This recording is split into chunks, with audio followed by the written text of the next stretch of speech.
હાલ ઉનાળામાં ગરમીના વધતા તાપમાન વચ્ચે પોલીસ જવાનોની સુરક્ષા અને આરોગ્યને ધ્યાનમાં રાખીને મહત્વપૂર્ણ પહેલ કરવામાં આવી છે।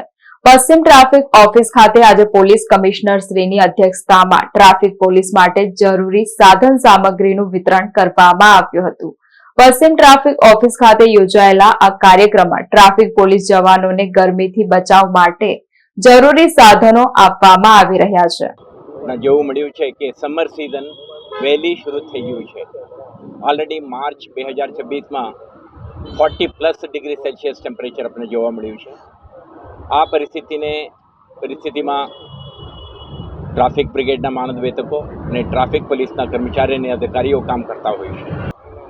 10thના બાળક 3 સવારી સાથે નીકળેલા, હેલ્મેટ નહીં, લાયસન્સ નહીં અને વાહન ચલાવવા માટે સક્ષમ નહીં એવા બાળકો પણ નીકળેલા।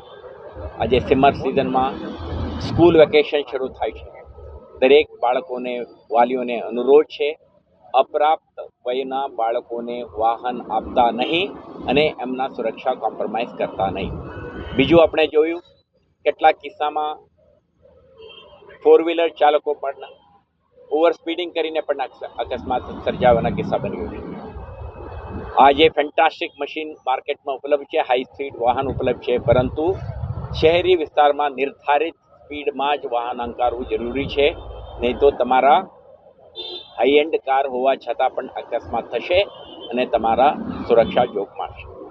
સાથે સાથે અન્ય નાગરિકોને પણ ખતરો છે, તો એવો કિસ્સો ના બને તે માટે પણ તાકેદારી રાખવામાં આવે। અને છેલ્લા 2 મહિનામાં આપણે જોયું, ગયા વર્ષે પણ આખા વર્ષ દરમિયાન આપણે કેમ્પેઇન ચલાવી હતી કે હેલ્મેટ પહેરો, તો છતાં કેટલાક વાહન ચાલકો હજુ હેલ્મેટ પહેરતા નથી। સુરક્ષા કોમ્પ્રોમાઇઝ થાય છે, અકસ્માતોમાં આવા લોકો શિકાર બને છે, મૃત્યુ થાય છે કે ગંભીર ઇજાઓ થાય છે।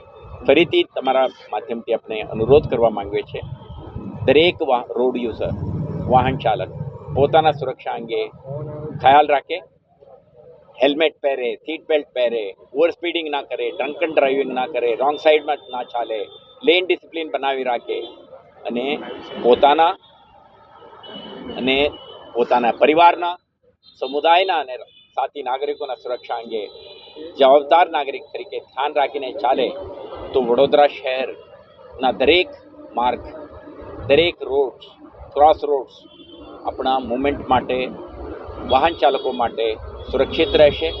તો આપણા અપેક્ષા છે વર્ષ 2026માં વડોદરા શહેર ટ્રાફિક પોલીસ પૂરા તાકાતથી, પૂરા મહેનતથી, શ્રદ્ધાથી, નિષ્ઠાથી કામ કરશે તમારા સુરક્ષા માટે। પરંતુ અપેક્ષા છે શહેરજનો પણ આપણે સાથે મળીને કામ કરે અને પોતાના સુરક્ષા માટે બેઝિક નિયમોનું, ટ્રાફિક નિયમોનું પાલન કરતા થાય એવો અનુરોધ છે। આભાર।